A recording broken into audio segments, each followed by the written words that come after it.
Javier Montes, de 45 años, uno de los arquitectos más aclamados de España, está en su estudio. Su casa, una obra maestra de cristal y hormigón que se alza sobre el mar, está sumida en el silencio. Un silencio que se ha convertido en su prisión durante los últimos 2 años. De repente, un sonido rasga el aire, tan extraño y olvidado que se le para el corazón. No es el sonido de las olas ni del viento. Es una palabra, una sola palabra, frágil como el aleteo de una mariposa.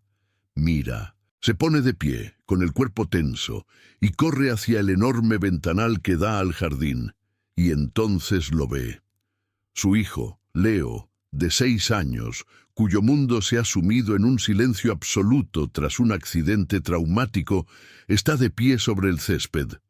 Su dedo meñique apunta al cielo siguiendo el vuelo de una gaviota, y junto a él, arrodillada en la tierra, está Sofía Vega, de 30 años, la jardinera contratada hace apenas 3 semanas. Su hijo, a quien los mejores neuropsiquiatras de Madrid habían diagnosticado mutismo postraumático permanente, acaba de hablar.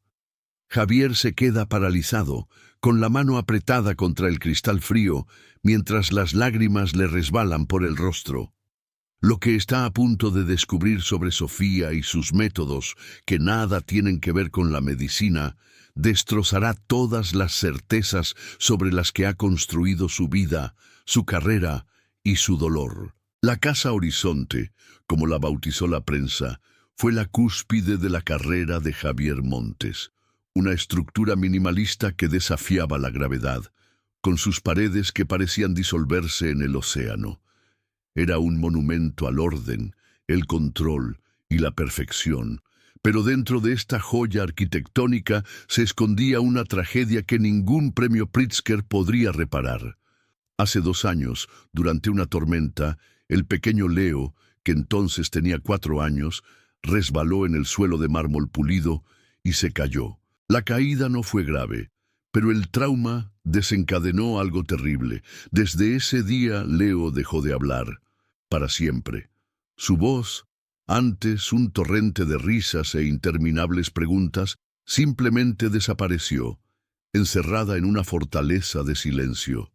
Su madre, incapaz de lidiar con la culpa y la sombra que se cernía sobre la casa, falleció 1 año después, dejando a Javier solo ante el fantasma de su hijo. Los diagnósticos fueron brutales y unánimes. Mutismo selectivo postraumático. El cerebro de Leo, para protegerse, había desactivado el sistema del habla. Los médicos dijeron que el daño probablemente era permanente. La resignación fue la única terapia que le ofrecieron. Javier, un hombre que construía sueños con líneas rectas y cálculos precisos, se sintió impotente. Gastó una fortuna en especialistas, logopedas y psicólogos infantiles. Transformó una de las habitaciones de su casa en una sala de terapia de vanguardia, llena de estímulos y juegos interactivos. Nada funcionó. Leo era un niño físicamente sano, con ojos inteligentes y expresivos que transmitían una profunda tristeza.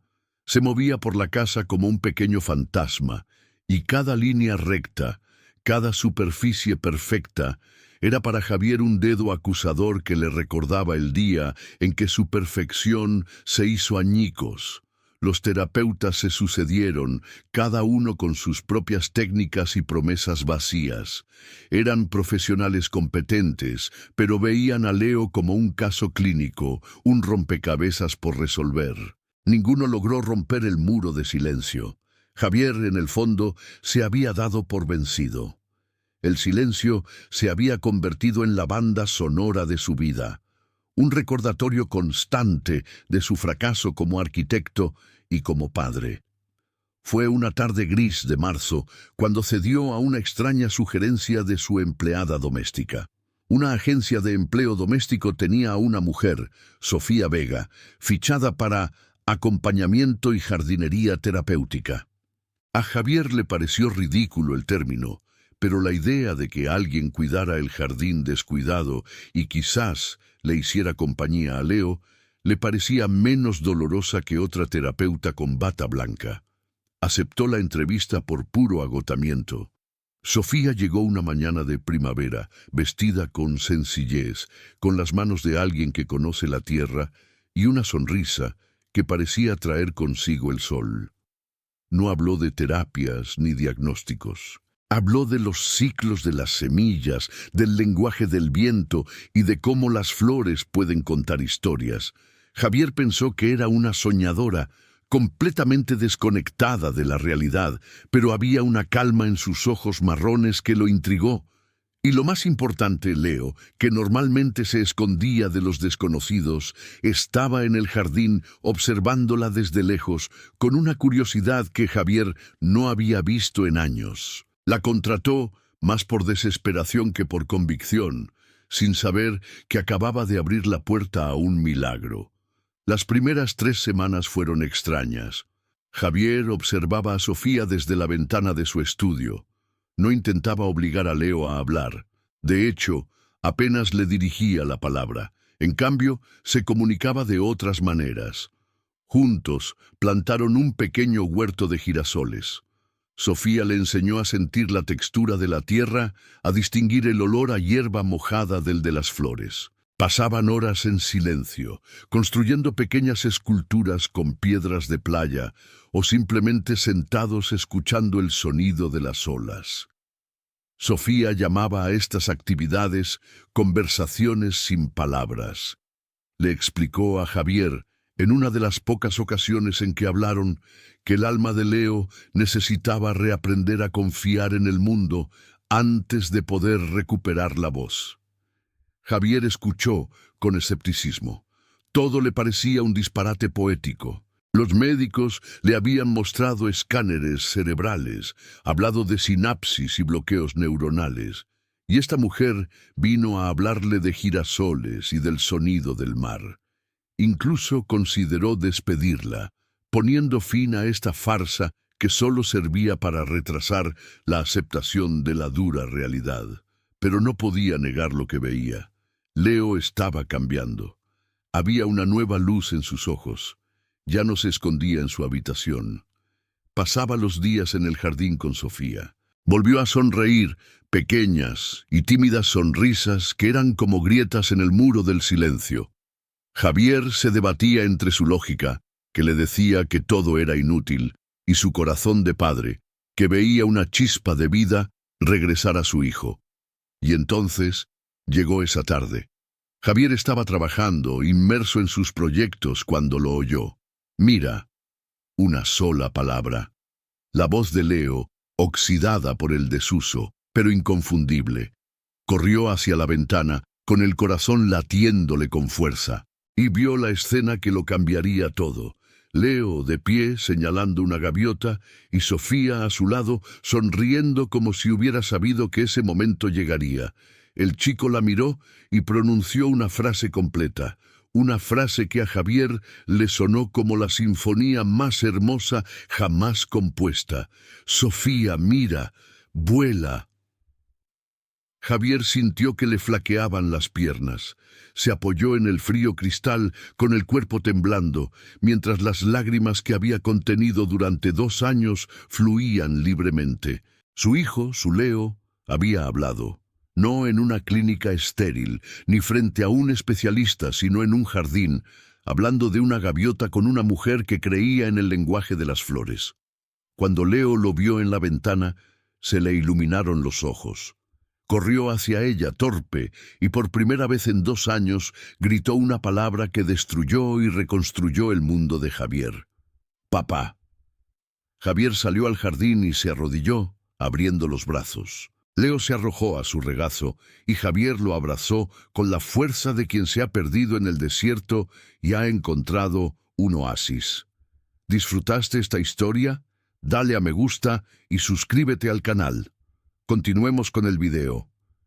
Lloraba desconsoladamente, con la cara hundida en el pelo de su hijo, mientras Leo le susurraba al oído que Sofía le había dicho que las gaviotas conservan las voces que el mar olvida. Javier alzó la vista hacia Sofía. Ella los observaba, también con lágrimas en los ojos, pero con una expresión de profunda serenidad. En ese momento, Javier supo que necesitaba respuestas. ¿Quién era realmente esta mujer? ¿Cómo había logrado lo que la ciencia había declarado imposible? Esa noche, después de acostar a Leo, quien no paraba de parlotear, contando todo lo que había visto y sentido en los últimos 2 años de silencio, Javier y Sofía se sentaron en la sala. El sonido del mar era la única música de fondo. Javier sirvió 2 copas de vino, pero ninguno las probó. La miró intentando comprender. Sofía, con una calma cautivadora, comenzó a contar su historia. Explicó que lo que había presenciado no era magia, sino el poder de la neuroplasticidad y la sanación a través de la conexión. No era solo una jardinera. Tenía un doctorado en Psicología del Desarrollo por la Universidad de Salamanca. Su tesis, considerada demasiado radical y poco científica, trataba sobre cómo la inmersión en la naturaleza y la narrativa simbólica podían reconfigurar las vías neuronales en niños con traumas profundos. La llamó ecoterapia narrativa. Sofía había abandonado su carrera académica tras una lucha personal. Su hermano menor, tras presenciar un suceso violento, había desarrollado un bloqueo similar al de Leo. La medicina tradicional había fracasado. Sofía, usando sus propios métodos, el huerto de su abuela y las historias que inventaba, ayudó a su hermano a recuperar la voz.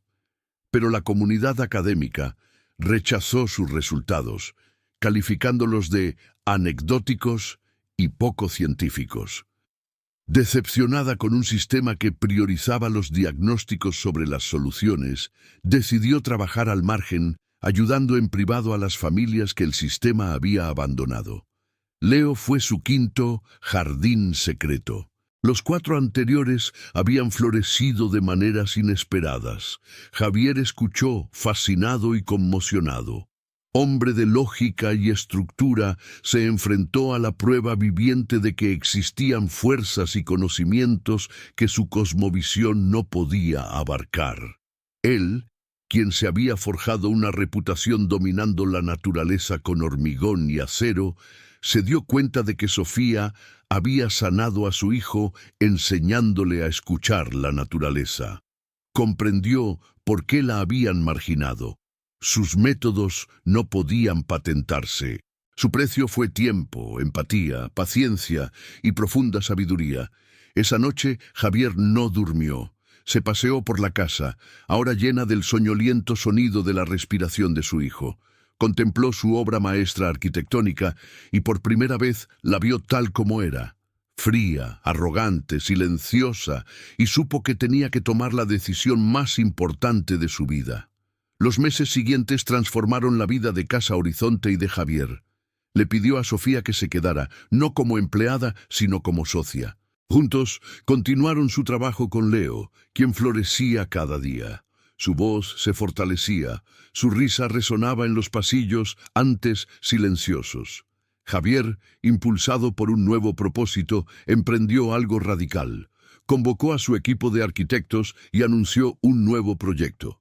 Transformaría un ala entera de su prestigioso estudio en el centro de Madrid en el primer centro de ecoterapia narrativa del país. Un espacio donde la arquitectura serviría a la sanación, con jardines interiores, salas sensoriales, muros de agua y bibliotecas de cuentos.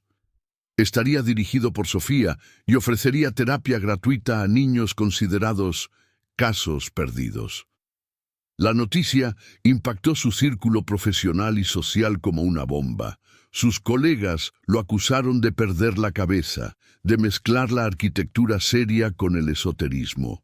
Las revistas especializadas cuestionaron su cordura, pero a Javier, por primera vez en su vida, las críticas le dieron igual. Había presenciado un milagro y no podía guardárselo para sí. El primer caso ambulatorio fue el de una niña de 8 años llamada Clara, quien sufría una ansiedad tan paralizante que no había salido de casa en 1 año. Javier y Sofía observaron cómo la niña asustada entraba en el Jardín de las Voces, nombre que le habían dado al centro. Después de 3 meses trabajando con Sofía, plantando, escuchando cuentos y cuidando un pequeño arroyo interior, Clara salió por la puerta principal y les pidió a sus padres que la llevaran al parque. Las historias de éxito comenzaron a difundirse, no por la prensa, sino por el boca a boca de padres desesperados que habían perdido la esperanza. El centro se llenó de niños, cada uno con su propio silencio, su propio dolor. Y uno a uno, Sofía y su equipo, ahora compuesto por terapeutas que ella misma había formado, los ayudaron a encontrar el camino de regreso. Pasaron 5 años. El Jardín de las Voces se había convertido en un referente internacional, con sedes en varias ciudades y psicólogos de todo el mundo que acudían a estudiar los métodos de Sofía. Javier había reorientado por completo su trabajo. Ahora era conocido como el arquitecto que construía espacios de sanación. Sus proyectos ganaban premios, no por su audacia estética, sino por su alma. Leo, ahora de 11 años, era un niño vibrante y elocuente, apasionado por la biología marina y la narración, igual que la mujer que se convirtió en su segunda madre. Javier y Sofía encontraron el amor en medio de ese viaje inesperado. Se casaron en una sencilla ceremonia en el jardín de Casa Horizonte, el lugar donde todo comenzó. Tuvieron una hija, Luna, ahora de 2 años, cuya risa era la melodía más dulce de la casa. Ver a Leo enseñarle a su hermana menor los nombres de las flores, contarle historias de las estrellas, era para Javier la prueba diaria de que su mayor obra no estaba hecha de concreto, sino de amor, coraje y capacidad de creer en lo imposible. Una tarde de verano, mientras la familia cenaba en el balcón con vistas al mar Cantábrico, Leo, con la sabiduría de sus 11 años, dijo algo que hizo sonreír a Javier y Sofía. Dijo que los hogares no deben ser silenciosos, que deben transmitir la voz de quienes los quieren. Javier miró a Sofía, sosteniéndole la mano, y supo que habían construido algo mucho más grande que una familia o un centro de terapia. Habían demostrado al mundo que a veces la sanación no se encuentra en una pastilla ni en una teoría compleja, sino en la simple y profunda verdad de que todos necesitamos a alguien que nos ayude a encontrar el camino de regreso a nuestro propio jardín. El niño, a quien el mundo había silenciado ahora, usaba su voz para enseñar a otros a escuchar, y llevaba consigo el mensaje de que ningún silencio es eterno cuando hay alguien dispuesto a plantar una flor y esperar pacientemente a que florezca.